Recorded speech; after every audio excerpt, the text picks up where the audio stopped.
Welcome everyone to Depression to Expression. My name is Scott, and you thought you knew everything about anxiety, right? You've been reading articles, you've been watching YouTube vids, but I guarantee these unconventional ways of dealing with it will shock you, but in a good way. I really hope this video is helpful to you. There's going to be some things that you already know. There's going to be some things that are going to amaze you. You're going to try and see if it works for you. That's what this channel is. Let's list out and lay out a bunch of things that have been proven to help people and see what works, see what doesn't work. Throw the stuff out that doesn't work on the things that do, tweak it to your liking, and make it personalized for your recovery. All right? So thanks for joining me today. Again, this is Scott from Depression to Expression. If you're new here, don't forget to click that subscribe button. Best mental health channel on YouTube, best community, best humans. The best humans are here. From all over the world, there are no borders when it comes to struggling with mental health problems and mental illness, all right? It doesn't matter where you're from. We all go through stuff. Life's extremely difficult, but hopefully this video will put a smile on your face and give you some tools for your mental health toolbox. So are you ready? Okay? We're going to have sound effects in the video. We're going to have jokes. We're going to have videos on the right-hand side. We're going to split this video up in two ways, okay? How to deal with the anxiety symptoms. That's going to be about half of the 10 tips. The other half are going to be ones that will increase your resilience and ability to deal with anxiety in the long term, okay? So they may not have a huge impact right now in the moment, but for long term, for dealing with it and getting rid of, the debilitating anxiety at times, being able to really let it have a less of an impact on your life. That's what the last few are going to be, okay? And I'd really recommend watching and learning about all 10 here, because each and every one of them is so crucial to mental health. In my experience and the hundreds and hundreds of people that I've talked to, and personal testimony from everyone who's emailed me and messaged me over the past 5 years on YouTube, this is the collection of goodies that I've taken away from that. So I hope you enjoy these. Here's 10, but let me tell you, we could do a list of 1,000,000 because everyone is different. I used to know a guy who used to pet squirrels to calm his anxiety. I knew a guy who used to feed the duckies at the local pond that really calmed down his symptoms. I used to know a woman who used to make her own scarves. I used to know a guy who used to smell his own farts to calm down his anxiety, all right? Whatever works for you, that's what you gotta do. Now, I know you might be thinking, Scott, get on with the damn video. You're making me anxious. Well, let's take a breath. I want to play you a little something from this Native American flute. It's made of walnut or chestnut. Anyways, it's beautiful. Some kind of wood.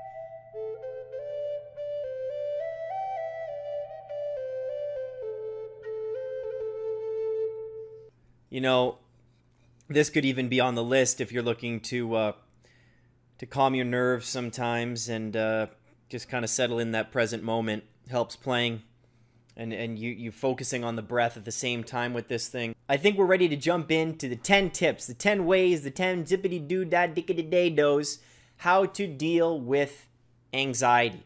Now, these are going to resonate with a lot of you, whether you have extreme anxiety or just, let's call it nervousness or jitteries, or not an official diagnosis here, okay? This is really for everyone, and I hope you do enjoy. Let's get started. The first tip we have here is my favorite dynamic meditation. Now, if you watch the video here, you're probably thinking, well, it's a mental health channel, so maybe this person's a nut. okay? Or maybe they're having some kind of seizure. But no, this is what dynamic meditation is, and the link is below for you to learn more and access this video. I've talked about it a bunch on the channel. It's how I deal with anxiety personally and how I deal with deep depression if I do have the energy to get up and move the body, okay? It is so crucial to use the body. Use your body to your advantage, okay? It's not just a lump of flesh, okay? Mind and body are exactly the same, completely connected. I want you to realize that. And what this person's doing here is shaking it out. You vibrate the anxiety out. Anxiety is very nervous energy, and we need to express that. That's depression to expression in a nutshell. Feeling depressed? Express it. Feeling anxious? Express it, okay? There are a lot of different ways to do that. Dynamic meditation, please look into this. Please, if you have not tried this, it's number one for a reason, because if you don't watch the full video, I really wanted you to see this one first, okay? This has saved my life, all right? So that's number one. Number two, CBT. Now, what do you know what CBT stands for? And no, it doesn't stand for Coke, bears, and tranquilizers. It stands for cognitive behavioral therapy, all right? And we've done thought records on the channel here. Here's a picture of what a thought record looks like, okay? And we've also talked on the channel with the video, What is Mental Health? It's how our thoughts affect our feelings and how our feelings affect our behaviors. And cognitive behavioral therapy does that, okay? You dissect your thoughts. You notice how a feeling can start with a thought.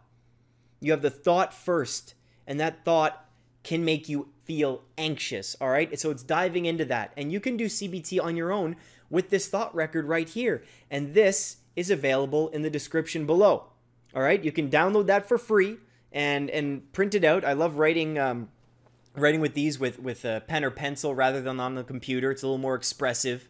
So please feel free to do that. CBT, this is like Psychology 101 with dealing with anxiety and unwanted and unhelpful thoughts, okay? This is just the icing on the cake. You have to spend 6 years being a psychologist, and then this is like the gravy baby, all right? So please look into CBT. This has helped me tremendously going to therapy, learning how to do the thought records on my own. It is just a blast. Blast as in not necessarily fun, but you do realize how connected you are to your thinking. And it helps you separate that, all right? It helps you separate yourself from your thoughts. That's what it's all about, and you end up not taking them that seriously. Number three, now you've heard this one before, and please believe me that it is true. It has been proven time and time again, and you gotta look at the facties. And a factie is just a fact, all right? Just a little cool lingo. That's what the kids are saying these days. I was born in 1989, but I'm still hip. They're listening to Sugar Ray. They're listening to 98 Degrees. They're listening to Backstreet Boys and Maroon 5. I know what the kids are doing these days. I'm up with it. So, don't tell me what's cool, okay? Now with exercise, guys, there have been so many studies on exercise and depression, exercise on mental health, and studies still come out. And the headline is like, new study shows that exercise is helpful for depression. Like, let's set the record straight. We know, okay? We know. But the hard part is getting yourself to do it. Especially with depression, it's tough. But with anxiety, if you have that nervous energy, okay? You know what anxiety feels like.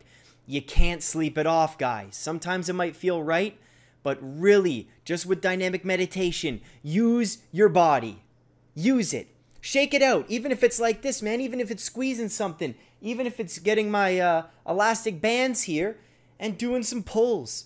Just a push-up here and there. If you literally do 5 push-ups, 10 push-ups. If you can't do a push-up, do the knee ones, right?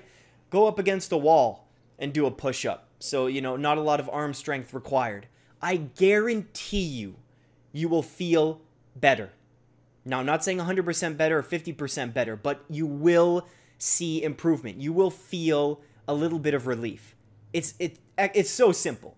I don't need to get into the science because, A, I don't know a lot of the science, okay? I couldn't tell you, right, to be honest. I'm reading a book on it called Spark. I finished it, but I'm reviewing.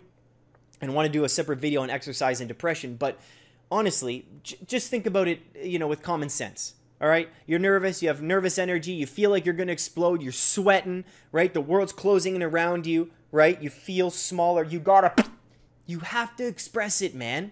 You have to. Because then you get apathetic and you get closed off, and you even get depressed if you hold in this anxiety. It's bottling it up. You have to express it. Pop the cork and celebrate, all right? Celebrate your anxiety a little bit, all right? Now remember, these are the tips to deal with the symptoms. So far we have dynamic meditation, CBT, which could be actually both, kind of changing that plasticity of the brain, but also exercise. And now number 4, we have medication. Now I know what you're thinking. Scott, medication. It's full of chemicals. Chemicals are bad. This is what people who don't know anything about science, engineering, chemistry, biology, they use the word chemicals. There's chemicals in that. Chemicals are bad. Like, what are you saying, dude? I want to put up a post here that I shared on Facebook and YouTube in the community section, and I think it's awesome.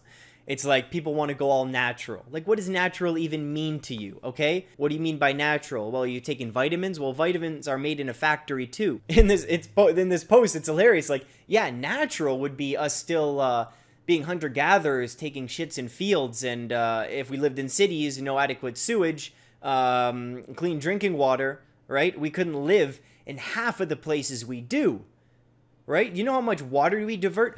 Hollywood and LA shouldn't even exist. The place was a damn desert. They diverted so much water to get it to the city.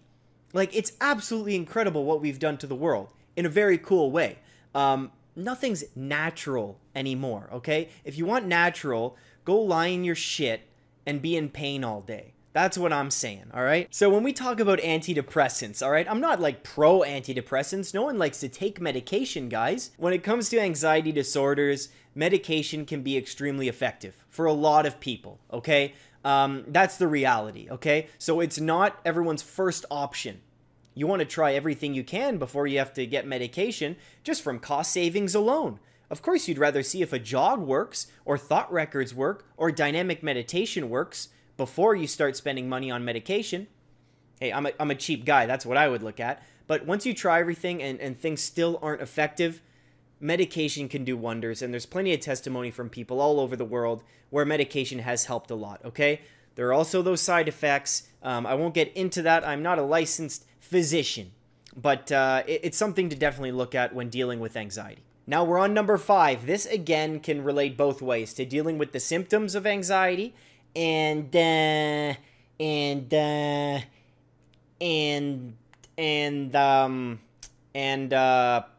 holy crap. Oh my God. Dealing with the symptoms of anxiety and having the effects of decreased anxiety last long term. Okay, that's kind of the name of the game. You can do these things to relieve symptoms, and you can keep doing them for the rest of your life. That's why they're in the toolbox. But the rest of these things that I'm going to talk about are things that that require a plan. That you need to dig pretty deep, and it's not a quick fix. So number 5 is diet. If you haven't watched this video with Michaela Peterson, please check out the cards right here. If you click that button right up there by my head, she only eats beef. She did so much diet experimentation. She had suffered with autoimmune disorder.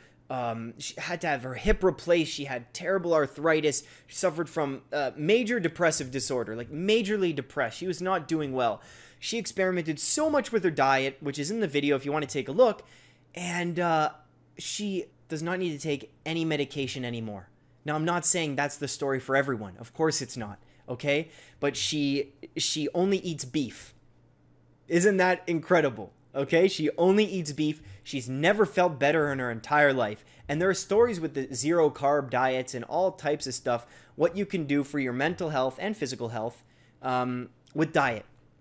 It's so huge. So if, say, you're anxious and I ask you, well, what'd you have for lunch? You're like, well, I had, a bag of Sour Patch Kids. They're delicious, but, that probably wouldn't help with all that refined sugar. And then I had Coca-Cola, and then a peanut butter and jam sandwich, and then I washed it down with some crab cakes. It's like, that's not the best. More and more studies are coming out where it's saying, you know, refined sugar. We can see that it's definitely not great, A, for weight gain, but for anxiety as well. Having these huge insulin spikes and blood sugar spikes, right? Causing you to have that huge rush of energy and then a huge crash, right? We want our mood to stabilize, and food has so much to do with this. So I'd really recommend you watching the video with Mikhaila Peterson, but also look into different diets. See if there's foods for you that are triggers that might cause you to feel terrible.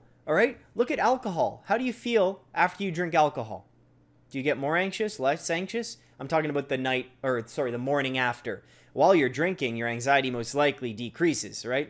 Alcohol is a great thing for that. How do you feel the day after? All right? If you eat a few Twinkies, how do you feel a few hours after? Right?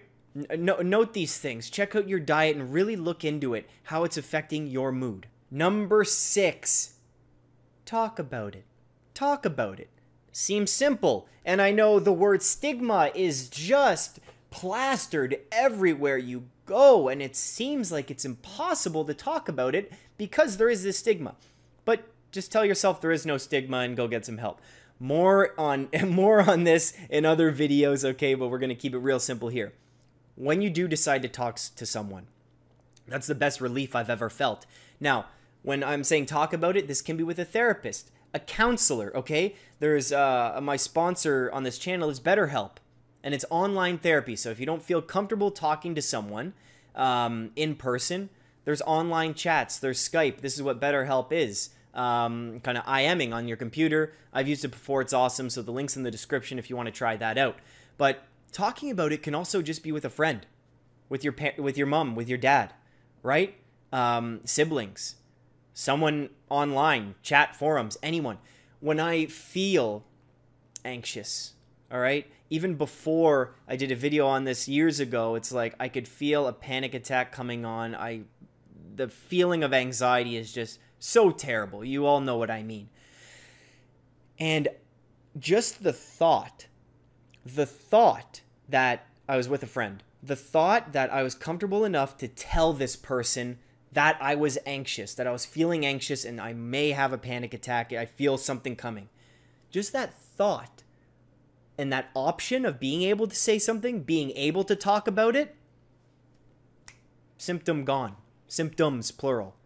Not gone, but extremely reduced. So it's having that option, that freedom to be able to talk about it, to know you can talk about it with someone if you feel the need to. That is just such a freeing feeling. It's like you can have your mental health toolbox and you can have a million things in there. You don't have to use them. You never have to use them. But the thought of you having a lot of options to make yourself feel better, sometimes that thought is all you need. Saying, okay, if this happens, well, I have this whole list of things I can try if I ever feel terrible. That thought is amazing. It's a very reassuring, comforting thought. So just the thought of talking to someone is awesome, but literally, if you do have someone you can talk to, okay? Online, parent, sibling, friend, teacher, priest, counselor, anyone, please do yourself a favor and express those emotions, express how you're feeling. I guarantee you'll feel better. Number 7. Now, after this one, they're going to be ones that deal with anxiety in the long term, but this one can as well, and that is meditation. Meditation, we know how plastic the brain is. We know how it can change over time and how we actually have control over that, right? So with meditation, guys, I do meditation Monday. I should say meditation Monday every Monday at 8 o'clock Eastern Standard Time, 8 a.m. Eastern Standard Time. You just come to the YouTube channel, Depression to Expression, youtube.com/Depression2Expression. And we do a live stream meditation. You sit there, I guide you through it. It takes about 10-15 minutes at times. It'll be awesome if you join us, okay? But meditation for me, I've been meditating and practicing mindfulness for 10 years. And let's say meditation and mindfulness will go together for this tip. With anxiety, right? In the present moment, you feel those symptoms in your body. You know, you've almost never been so present when you feel anxious, okay? But there's a thought that may get you there. There's internal workings at play, whether it be subconscious or conscious. But what mindfulness and meditation does is remove yourself from taking thoughts too seriously at times, right? We say it's just a thought, or we notice, okay, we're just thinking. That thought's not me. That's irrelevant. That's not useful. That means nothing, right? It's detaching yourself from that, coming back to bodily sensations, coming back to the breath, right? The breath is very important when dealing with anxiety. Notice how it shortens. Notice how when you're anxious, it's like your lung capacity is almost at, 50%. You can take deep breaths, come back to the body, right? And noticing what anxiety feels like. And it's a scary feeling, okay? It can be scary, but part of it is again, detaching yourself from thoughts, but also realizing that, what's happening in your body can be noticed and can be observed. And right when you observe it, right when you have control over the observation and say, hey, this is the way I'm feeling right now, that gives you control. That gives you a bit of power over it. Now, I know, if someone told me that, and I was like, I've dealt with extreme anxiety. If someone told me that, hey man, just notice the feeling, mindfulness, I'd be like, shut up, man. You're full of garbage. That is complete trash. And I know how it sounds. And at the beginning, are you kidding me? Hey, 10 years and I'm working at it. 10 years and I'm still working hard. And at times, it doesn't work at all. Are you kidding me? I need to do the dynamic meditation. I need to express myself more than doing the mindfulness approach. Okay? But you will get better at it. I promise. So I'm not saying mindfulness is a fix-all and it'll get rid of everything. In fact, no. Being mindful, the emotions won't go away. They'll stay there, but you're noticing them in a different way. All right? So number 7 is meditation and mindfulness. All right? It's worked wonders for me. It actually has. I'll put the links. All the links are below for Meditation Monday and all the different playlists. And there's a bunch of guided meditations I've done as well. So feel free to check those out in the description. Okay, now here's where we're going to get into the little nitty gritty and how this, out of all things I've mentioned, dynamic meditation was huge. But this is where you have the confidence and the ability to deal with anxiety when it does come. All right? It doesn't break you anymore. You sway a bit, but it doesn't break you. And because when you have trust in yourself, right? When you have confidence in your abilities and you know what's in your mental health toolbox and you know how to use those tools correctly, right? You know the problem, okay? Using a hammer to screw in a screw, it's not going to work well, okay? So you know what tool to use to help and fix the specific problem. These tools right here, this one that I'm about to mention was huge for me. So here we go. You ready? This is number 8, right? This is number 8. It's create a set of values. That's right. This deserves its own video, and there's going to be one coming up. But this was the biggest thing. Now, whether you follow any type of religion or religious person, spiritual person, that's the new word today. You're not religious, you're spiritual. Whatever that means. But what are your set of values in that religion or what you follow? Okay, probably, hey, 10 Commandments, don't kill anybody, be nice to your neighbor, the golden rule, right? Don't sleep with your buddy's wife. All of these things are very important. But what are your specific set of values? Like, go deeper than that, okay? You shouldn't murder, okay? You shouldn't murder. I'm going to give you some of mine. And this is in the Depression to Expression mission statement. Create an honest dialogue about mental health while educating and inspiring people to express themselves freely with confidence, right? So, honesty is what I value. Honesty is what I value. That is why if anxiety comes after me, and anxiety's on my shoulder, it's like, yo, buddy, I'm gonna attack you soon. How you doing, man? I think it's ready. You haven't had a panic attack in a while. And you know what? Life is getting pretty difficult. Eh? So I think you're ready for me. I think you're ready. Well, the way I see it is I value honesty. and I'm honest with myself, and I'm honest with other people. So if I'm in public, if I'm with family, if I'm with friends, if I'm anywhere at all, with strangers, with people I know, it doesn't matter. I truly value honesty. I like when other people are honest with me, right? That's what I value, so I'm going to be honest with them. So remember that thought about telling someone about a panic attack. I have no problem with that because I value with all of my heart. I live for this honest dialogue, right? I live for this no bullshit approach. So what am I going to do? I'm going to tell people how I feel if that's going to help. I'm going to be honest with other people. And that helps me so much with anxiety, right? If I need to step out of a room, doesn't matter where I am. I really don't care. I've done this in meetings, huge corporations. I'd say, hey, I'm feeling like really anxious right now. I just got to step out. Sorry about that. What are they going to do? What are they going to do? Fire me for being anxious? Well, that's not the best job to work. That's not the best job to have if someone fires you for being anxious, right? So listen, have and create a set of values. What do you value in other people? Who's someone you admire? What set of values do they have? Are they, do they show great integrity? Are they very open people? Are they honest people? What do they value? What do they live for? What are you living for? What do you want to see more of in this world? And how are you going to project that to the world, right? So for me, it's honesty. And when I'm honest, and I truly believe in honesty, anxiety can't touch me, man. Sure, the symptoms may be there, but I'm going to be honest with myself and other people, and it's a tool in my toolbox. Done. Number 8. This one is a little strange, okay? Because anxiety is about the future. The future is unknown. And it's dealing with that unknown. It's like an existential thing, man. To deal with the unknown is, if you sit and think about it long enough, your brain's just going to spin. And I guarantee you won't get anywhere. You're going to come back to right where you started.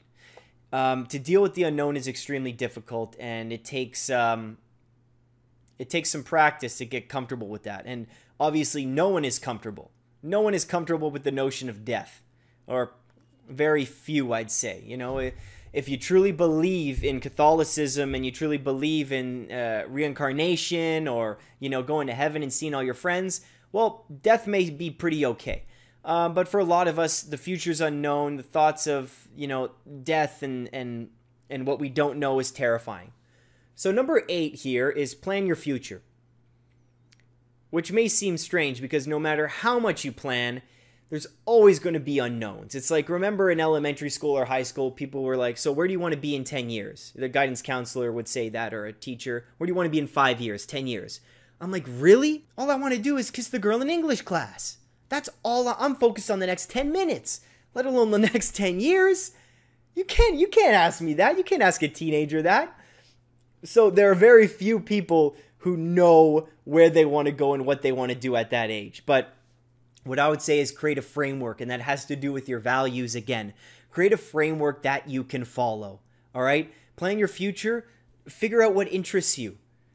If there's a certain industry that interests you, not a specific job. Yes, I want to be a strategic account manager when I'm 22, and then by the time I'm 26, I want to be married with 3 kids. I want to move to Alaska, raise a couple bears and moose up there, and then use them for meat, and then come back to Canada and sell the meat at the butcher shop. By the time I'm 30, I'm going to open up my own butcher shop. Like, what are you talking about? No one can go into that kind of weird detail, but that seems like a pretty cool life. But listen, create a framework, right? What industry? Do you think having a family is important? Do you one day want a family? I think you may be able to answer that. Do you want to live in Canada? Or do you feel like, or the United States or in Europe, wherever you're watching this from? Do you want to live, by your family? Is family important? Again, so creating a structure of values and planning your future just in big, broad clumps can kind of dissolve some of that anxiety so you have a bit of structure. Okay? Now, when I say plan your future, so that's one way, right? Just huge chunks of, within the next 5 years, this is something I value. This is something that interests me. This university is cool, right? This internship sounds awesome. And when I say plan your future, we can also say plan your routine as well in this tip, Routine is so important for anxiety because even just the day-to-day unknown can leave you feeling woozy-doozy-goozy, also known as anxiety. That's also what the kids are saying these days. Woozy-goozy-oozy is, when you get up in the morning, you know what's coming next, all right? Planning your days by the hour can give you great relief and make you so efficient. And it's going to make you ready for the workplace too. I know a lot of you are in school, high school, college, university, whatever. Planning your days like that is going to do you so many favors. It's going to make you unstoppable and efficient. It's a great habit to get into and create that work ethic for yourself. Bingo, bango, common anxiety, schlingo, schlango, creating great work ethic, and killing the competition when you enter the workforce. Now, number 10, the last but not least. I think this is number 10. Did I just say number 9? I'm not sure. I'm so in the present moment, I don't even remember the past. Number 10 is list your triggers. All right? Triggers. I don't like the word trigger. List what makes you feel like shit. How about that one? So this goes to the symptom part about eating sour keys, but, it also goes with planning the future. This is just the icing on the cake, the cherry on top of the butt. All right? So listing your triggers, meaning, are there places that you avoid? Or are there places you should avoid? Better yet, are there people you should avoid? Now, avoidance is like what you don't want to do with anxiety. If you used to enjoy something and you had a bad experience, all right? You went to the bowling alley, all right? And you dropped the ball on your toe. Everyone laughed at you. Everyone in the bowling alley was laughing at you, okay? And then this clown comes in from the kid's birthday party, brings in 30 kids from the birthday party. All the kids are laughing at you. You got so embarrassed, you pissed yourself in the bowling alley, all right? There's kids, adults, all right? Then the clown throws a pie in your face. You're humiliated, all right? You're humiliated. You can't go to the bowling alley anymore, and you used to love bowling. You used to love it. You had your own ball. You had your own shoes. You had your own team. Your team's waiting for you every Sunday morning. You're skipping church to play bowling, to bowl. And anxiety and that fear of humiliation is keeping you from doing what you loved. That's a problem. That's a problem. So, when we talk about what your triggers are, you don't want to avoid what you used to love. In fact, you want to expose yourself to what you fear and get back into the game. But I'm talking about more like toxic people, right? Ones that don't support you. Things that aren't good for you. Alcohol, for one, right? Is that a trigger? How do you feel, right? We talked about that. Refined sugar. How about what was I going to say? How about alcohol, coffee, right? Caffeine, right? What are your triggers for diet? What are your triggers with people? And what are your triggers with environments, right? Are you at a workplace that really doesn't value mental health? And I know you may not have an option to quit your job because they don't, let you take a mental health day. One day they will. But what about environments? Are you forced to go to the club and you really don't like going to the club and it makes you anxious and you're with those people, those toxic people that go to the club and they really just are there to hook up with other folks and they're a walking STI, but you're with that group? Hey, I've been there, man. I've done that, man. And it wasn't good for my anxiety, all right? So I avoid things, but avoid things that literally aren't good for me. So recognize if you're avoiding something that you love because of anxiety or what you should avoid to help your anxiety, right? So there's a push-pull factor there, okay? So you have to realize what you should be more exposed to, which will inevitably, it'll hurt your anxiety at the beginning, all right? It's going to be tough. Or we're talking about toxic people and environments and foods, what you should be avoiding, all right? What your triggers are for that. So let's say, again, for coffee, how do you feel after drinking coffee? Anxious? But you love the taste. Switch to decaf, go to, lower caffeinated teas. Here's another one. Social media. How do you feel after you're on Facebook? All right? Take note of that. Take note of that. You felt okay. Now you're scrolling through your Instagram, seeing what everyone else is doing. Everyone, it's the highlight reel. How do you feel afterwards? That can be a trigger for some, and you may not realize, you may not be mindful and self-aware that your mood kind of just took a couple drops, right? You kind of went down the scale a bit. All right, so that's very important when pointing out your triggers. You want to avoid social media, right? Or do you want to use it less? Or do you want to use it differently, right? These are things that you need to write down. And this is going to help you long term, right? This is a long-term solution to anxiety, creating a beautiful world for yourself, all right? Think of the world as neutral. You're bringing meaning into your lives, and you're seeing what each thing means to you. What do people drinking alcohol and me drinking alcohol and being in that scene, what does that mean for me if it's causing me anxiety, right? I'm avoiding the bowling alley. All right, what does that mean for me? What do I need to do to get back in there? Would I be happier there eventually, or should I keep avoiding it to avoid the clown and the pies? All right, this is what I'm talking about here is know your triggers, right? Know what can help you, know what you should avoid, and know what you should go chase. So that was a long video, and thank you so much for staying with me until the end. These were 10 tips. I really hope that you give each and every one of them a try, okay? Especially the ones that will help you long-term with setting values, to the ones that will help you short-term like dynamic meditation, all right, and exercise, okay? So, you know, this is from all personal experience from me, and again, of the hundreds and thousands of emails that I've received in 5 years, these are the things that people had done that had made a big difference, okay? I had testimonies from each of these things where people weren't exercising, they did a few push-ups, they feel relief just in that moment, you know? And it's like anxiety, you want to calm down, but should you express yourself or do you want to, you know, do some meditation? That's all personalized. You can tweak these things to your own liking.